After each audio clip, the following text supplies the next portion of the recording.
नमस्कार दोस्तों, कहानी क्राइम चैनल पर आपका स्वागत है। दोस्तों, आज की जो क्राइम की कहानी है वो है झांसी उत्तर प्रदेश से। तो चलिए दोस्तों, इस कहानी को हम लोग शुरू करते हैं। ये बात है 30 जनवरी 2017 की। भगवान दास कुशवाहा आंगन में बैठे चाय पी रहे थे। तभी उनकी नजर भतीजे राम रतन के कमरे की तरफ गई। माँ बाप की मौत के बाद राम रतन उनके साथ ही रह रहा था। करीब 10 महीने पहले भगवान दास ने ही राम रतन की शादी ललिता से कराई थी। उस समय उसकी बीवी मायके गई हुई थी। रोजाना राम रतन सूरज निकलने से पहले ही सोकर उठ जाता था, लेकिन उस दिन सुबह के करीब 8:30 बज गए थे। तब भी राम रतन के कमरे का दरवाजा नहीं खुला था। भगवान दास ने आंगन से ही राम रतन को कई आवाजें लगाई, पर उसके कमरे से कोई आवाज नहीं आई। तब वो चाय का प्याला एक तरफ रखकर दरवाजा खोलकर उसके कमरे में पहुंचे। राम रतन अपनी चारपाई पर था। उन्होंने उसे फिर कई आवाज दी, पर वो नहीं उठा। तब उन्होंने आवाज देते हुए उसे झकझोरा। झकझोरते समय उन्हें कुछ शक हुआ तो उसकी नब्ज टटोली। नब्ज गायब मिली और उसका शरीर भी एकदम ठंडा था। लग रहा था जैसे उसकी मौत हो चुकी है। भगवान दास घबराते हुए बाहर गए और पड़ोसियों को बुला लाए। सभी ने कमरे में पहुंचकर राम रतन की धड़कनें आदि को देखा तो पाया कि उसकी मौत हो चुकी है। वो रात को खाना खाकर ठीक ठाक सोया था, तो ये अचानक हो क्या गया, भगवान दास समझ नहीं पाए। राम रतन के गले पर कुछ निशानों को देखकर भगवान दास को शक हो गया कि उसकी मौत स्वाभाविक नहीं हुई है, बल्कि किसी ने उसकी हत्या की है। इसलिए वो कुछ लोगों के साथ तिघरा थाने पहुंच गए। थाना प्रभारी आरपी मिश्रा को उन्होंने राम रतन की मौत की बात बता दी। थाना प्रभारी आरपी मिश्रा ने भगवान दास की बात को काफी गंभीरता से लिया और तत्काल फोर्स लेकर उनके गांव तालपुरा के लिए रवाना हो गए। थाने से तालपुरा महज 4 किलोमीटर दूर था, इसलिए थाना प्रभारी 10-15 मिनट में ही घटना स्थल पर पहुंच गए। तब तक भगवान दास के घर के बाहर गांव के काफी लोग जमा हो चुके थे। थाना प्रभारी ने शव का बड़ी बारीकी से निरीक्षण किया तो मृतक की गर्दन पर उन्हें कुछ निशान दिखाई दिए। गौर से देखने पर लग रहा था जैसे किसी ने उसका गला घोटा हो। मरने वाले की उम्र यही कोई 33 साल थी। तलाशी के दौरान मृतक की पैंट की जेब से कुछ रुपए और एक डायरी मिली। डायरी में नाते रिश्तेदारों के मोबाइल नंबर लिखे हुए थे। कमरे का सारा सामान अपनी जगह पर रखा हुआ था। कमरे का मुआयना करने के बाद नहीं लग रहा था कि वहां कोई लूट की वारदात हुई है। लग रहा था कि हत्या लूट के लिए नहीं, बल्कि सुनियोजित ढंग से की गई है।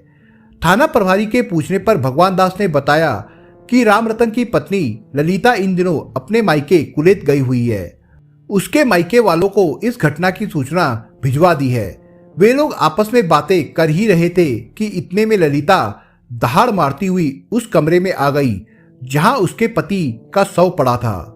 कुछ देर बाद थाना प्रभारी ने ललिता से पूछा, क्या तुम बता सकती हो कि तुम्हारे पति की हत्या किसने की होगी?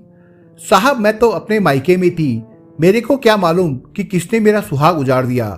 इतना कहकर वो फिर से सुबकने लगी। थाना प्रभारी की सूचना पर फोटोग्राफर और फिंगरप्रिंट ब्यूरो का स्टाफ भी वहां पहुंच गया। उनका काम निपट जाने के बाद पुलिस ने जरूरी कार्रवाई की और शव पोस्टमार्टम के लिए भिजवा दिया।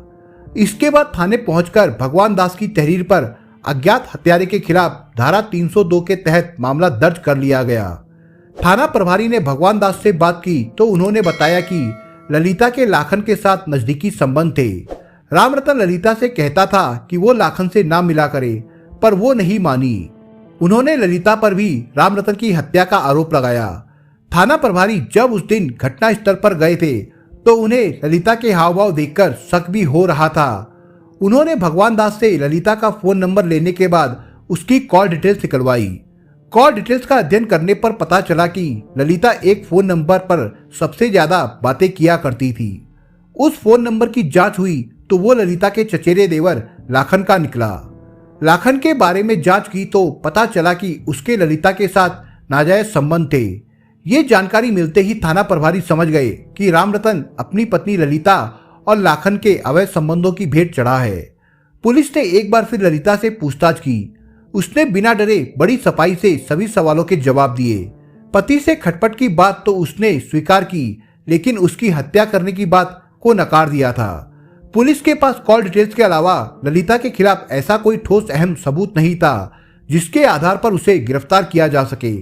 अब पुलिस लाखन से पूछताछ करना चाहती थी, लेकिन वो घर से फरार हो चुका था। कई जगह पर उसे तलाशा पर वो नहीं मिला। उसकी फरारी ने थाना प्रभारी का शक और मजबूत कर दिया था। लाखन से पूछताछ से पहले पुलिस ने ललिता को थाने बुलाना उचित नहीं समझा। थाना प्रभारी ने गांव के मुखबिरों को ललिता की निगरानी के लिए लगा दिया। करीब 2.25 महीने बाद लाखन पुलिस के हत्थे चढ़ गया। पुलिस ने जब उससे सख्ती से पूछताछ की तो उसने राम रतन की हत्या करने की बात स्वीकार कर ली। उसने उसकी हत्या की जो कहानी बताई वो अवैध संबंधों की बुनियाद पर रची निकली। राम रतन और ललिता की शादी करीब 10 महीने पहले एक सामूहिक विवाह सम्मेलन में हुई थी। दोनों की उम्र में 13 साल का अंतर था, यानी 20 साल की ललिता की अपनी उम्र से 13 साल बड़े राम रतन से शादी तो हो गई थी, पर वो उसके साथ खुश नहीं थी। इसका नतीजा ये हुआ कि शादी के एक पखवाड़े बाद ही पति पत्नी में खटपट शुरू हो गई। वैसे भी राम रतन सिक्योरिटी गार्ड की नौकरी करके शाम को थका मांदा घर लौटता था। वो पत्नी की जरूरतों का ख्याल किए बिना ही सो जाता था। ललिता ने इधर उधर नजरें दौड़ाई तो उसे चचेरा देवर लाखन जच गया। वो अविवाहित था। ललिता ने उसे अपने जाल में फंसा लिया। जब घर में कोई नहीं होता तो वो उसे बुला लेती थी। इस तरह उन दोनों के बीच अवैध संबंध कायम हो गए। धीरे धीरे उनका प्यार परवान चढ़ने लगा। राम रतन निर्धारित समय पर रोजाना अपनी नौकरी पर निकल जाता था। उसी मौके का फायदा उठाकर ललिता लाखन को फोन करके घर पर बुला लेती थी। फिर दोनों अपनी हसरतें पूरी करते। इस तरह के संबंधों को कोई लाख छिपाने की कोशिश करे, पर वो ज्यादा दिनों तक छिपे नहीं रहते। एक ना एक दिन उजागर हो ही जाते हैं। लाखन का जब राम रतन की गैर मौजूदगी में उसके घर ज्यादा आना जाना होने लगा तो लोगों का शक भी बढ़ गया। आखिरकार एक दिन राम रतन के एक पड़ोसी ने उससे कह ही दिया, भैया नौकरी तो तुम पूरी मुस्तैदी के साथ करते हो, मगर घरवाली का भी ख्याल रखा करो। मैं समझा नहीं तुम क्या कहना चाह रहे हो। राम रतन ने कहा, आजकल लाखन तुम्हारे घर के खूब चक्कर लगा रहा है, पड़ोसी बोला। उस पड़ोसी की बात सुनकर राम रतन हक्का बक्का रह गया। उसने ललिता से पूछा, मेरी गैर मौजूदगी में लाखन आता है क्या? आपसे किसने कहा कि आपकी गैर मौजूदगी में लाखन आता है? ललिता ने उल्टे उससे सवाल किया। किसने कहा है इससे मतलब मत रख, पर इतना समझ ले कि अब लाखन घर आए तो उसे कमरे में कतई नहीं आने देना। उसे लेकर समूचे तालपुरा में तरह तरह की चर्चाएं हो रही है। मैं कतई नहीं चाहता कि उसकी वजह से हमारी गांव में बदनामी हो, राम रतन ने कहा। ललिता ने कोई जवाब नहीं दिया। राम रतन इस बात को लेकर काफी परेशान था। वो भी कुछ दिनों से महसूस कर रहा था कि ललिता का व्यवहार उसके प्रति उपेक्षापूर्ण रहने लगा है। उससे उसे लगा कि कहीं ललिता सही में मर्यादा की दीवार तो नहीं लांघ गई। उधर ललिता ने लाखन को फोन करके बता दिया कि पति को हम दोनों पर शक हो गया है, इसलिए कुछ दिनों तक वो घर ना आए। ललिता के कहने के बाद लाखन ने एहतियात बरती। उस दौरान वे केवल फोन पर ही बात कर लेते थे, पर खाली बातों से काम चलने वाला नहीं था। वे फिर से मिलने का उपाय खोजने लगे। राम रतन अपनी नौकरी पर निकल जाता और भगवान दास अपने खेतों पर। इसी का फायदा उठाकर ललिता लाखन को फोन करके कमरे पर बुला लेती। इत्तेफाक से एक दिन दोपहर में राम रतन की तबीयत अचानक खराब हो गई तो वो काम से घर लौट आया। संयोग से लाखन उस वक्त ललिता से मिलने उसके घर आया हुआ था। राम रतन को क्या पता था कि उसके पीठ के पीछे क्या हो रहा है। राम रतन आया और सीधे अपने कमरे में दाखिल हो गया, पर सामने का दृश्य देखकर वो भौचक्का रह गया। उसकी पत्नी अपने चचेरे देवर लाखन की बाहों में समाई हुई थी। ये देखकर गुस्से से राम रतन का खून खौल उठा। राम रतन को अचानक आया देख लाखन वहां से भाग गया। तब उसने ललिता की जमकर पिटाई की।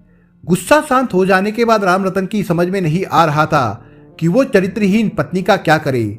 यदि वो उसे मायके भेज देगा तो समस्या ये होगी कि रोटी कौन बनाएगा, और नौकरी छोड़कर पत्नी की रखवाली भी वो नहीं कर सकता था।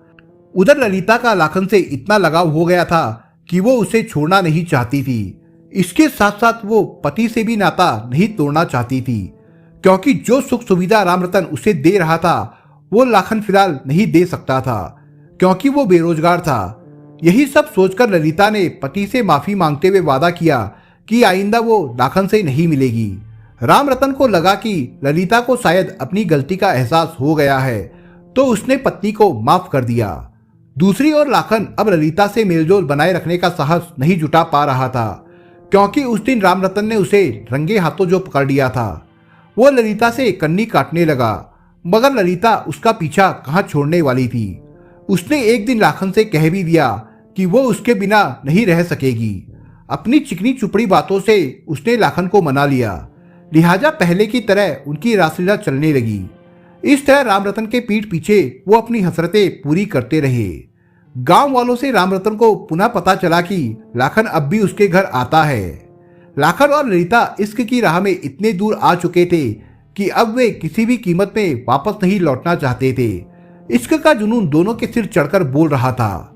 आखिरकार एक दिन राम रतन ने उन दोनों को फिर से रंगे हाथों पकड़ लिया। इस बार राम रतन ने ललिता की पिटाई करने के बजाय उसे खरी खोटी सुनाई। बाद में उसने पत्नी को समझाने की भरसक कोशिश की।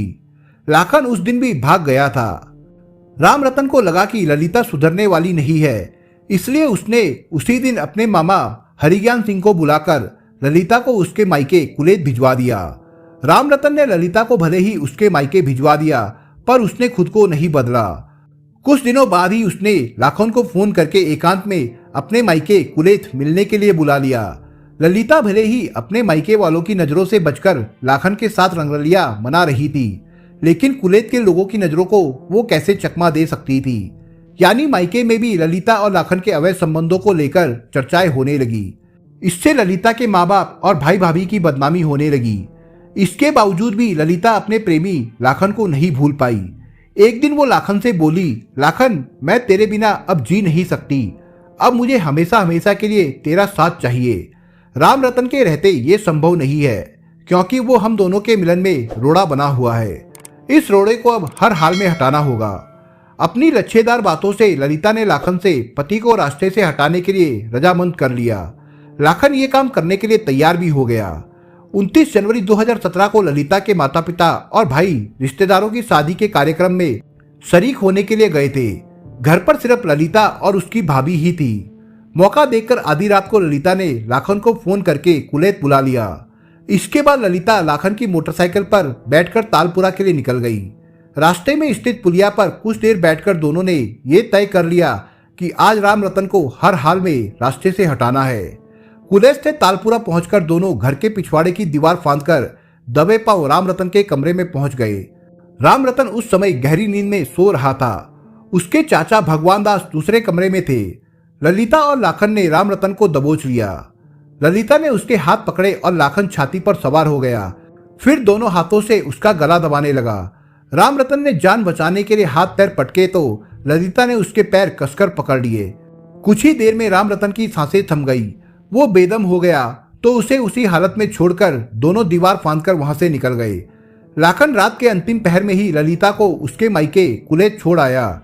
लाखन से पूछताछ के बाद पुलिस ने उसकी प्रेमिका ललिता को भी गिरफ्तार कर लिया। थाने में उससे पूछताछ की गई तो उसने भी अपना जुर्म स्वीकार कर लिया। ललिता को क्या पता था कि पति की 2.5 बीघा जमीन पर लाखन के साथ मौज करने के बजाय वो जेल चली जाएगी। पुलिस ने गिरफ्तार लाखन और ललिता को 22 मार्च को अदालत में पेश किया, जहां से दोनों को जेल भेज दिया गया। दोस्तों, इस कहानी के बारे में आपके विचार क्या है, हमें कमेंट बॉक्स में जरूर बताएं। और दोस्तों, अगर आपको हमारा काम पसंद आया हो तो वीडियो को लाइक शेयर जरूर करिए। और अगर आपने अभी तक चैनल को सब्सक्राइब नहीं किया हो तो जाने से पहले चैनल को सब्सक्राइब जरूर करिए दोस्तों। धन्यवाद।